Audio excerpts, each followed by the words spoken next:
Nous sommes vendredi 5 décembre 2025, mesdames, messieurs. Bienvenue à la revue des titres sur Matin Libre Télévision. Et nous démarrons comme d'habitude par Matin Libre, le quotidien Matin Libre qui titre Politique au Bénin. Patrice Talon a pourtant du mérite. Menace de mort, accusation d'escroquerie financière. Cécile Didier saisit la justice sur recommandation du garde des Sceaux. Bénin, à l'approche de 2026, un appel à placer la nation au-dessus des passions politiques. Retrouvez l'information à la page 5 du quotidien Matin Libre. Cimetière des hommes politiques, Allo Abidjan, on veut voir Frédéric Dohou. Succession de Mathurin Deschacus, le calme avant la tempête à la Fédération béninoise de football. Quotidien Fraternité. Assemblée nationale, la loi de finances gestion 2026 adoptée à l'unanimité. Décryptage info, Assemblée nationale, la loi de finances 2026 adoptée à l'unanimité. 3 783,984 milliards de francs CFA pour accélérer la transformation économique du Bénin.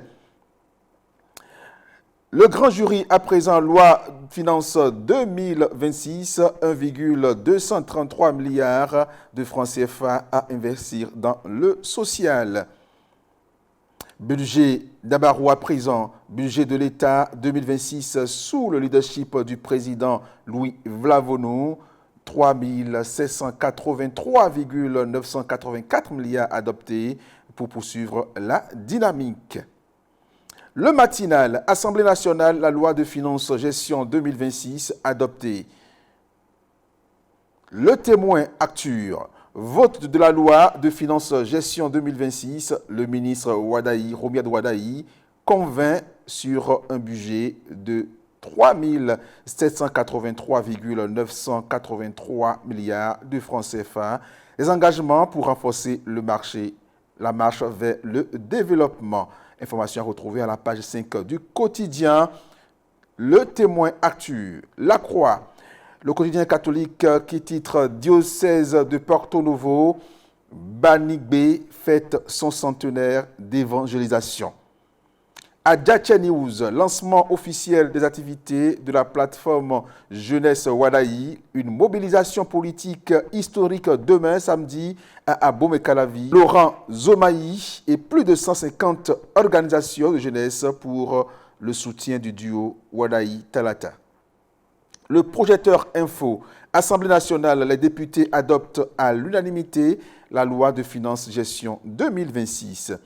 La nouvelle génération qui se pointe, conférence de haut niveau sur l'avenir énergétique de l'Afrique de l'Ouest au Bénin, la SB2E, un partenaire majeur et un acteur clé de la WAPEC Cotonou 2025. First Info, 9e édition des trophées Africa Excellence Award, les mérites du DC Garba Ayouba reconnus. L'Indépendant à présent, feu vert des députés pour la loi des finances 2026, un budget ambitieux pour le bien-être social et l'investissement. Le Devoir qui se pointe également, Assemblée nationale, les députés adoptent le budget 2026 pour une transition sans faille. Observation de Comlan Léon Arossi, Ali donc dans les colonnes du quotidien Le Devoir.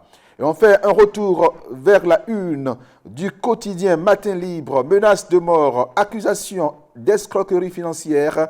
Cécile Didier saisit la justice sur recommandation du garde des Sceaux. Information à retrouver à la page 5 du quotidien Matin Libre. Politique au Bénin, Patrice Talon a pourtant du mérite. Bénin, à l'approche de 2026, un appel à placer la nation au-dessus des passions politiques. Retrouvez donc plus de détails dans le quotidien à la page 5. Cimetière des hommes politiques, Allo Abidjan, on veut voir Frédéric Dohou. Succession de Mathurin Deschacus, le calme avant la tempête à la Fédération béninoise de football. Information à retrouver donc à la page 4 du quotidien Matin Libre, mesdames, messieurs. Matin libre à retrouver dans les kiosques de vente de journaux au prix de 300 francs seulement. Pour plus d'informations, mesdames, messieurs, portez-vous bien, c'est le dernier numéro de votre émission, la revue des titres de ce jour, de cette semaine plutôt. Portez-vous bien et passez un très bon week-end.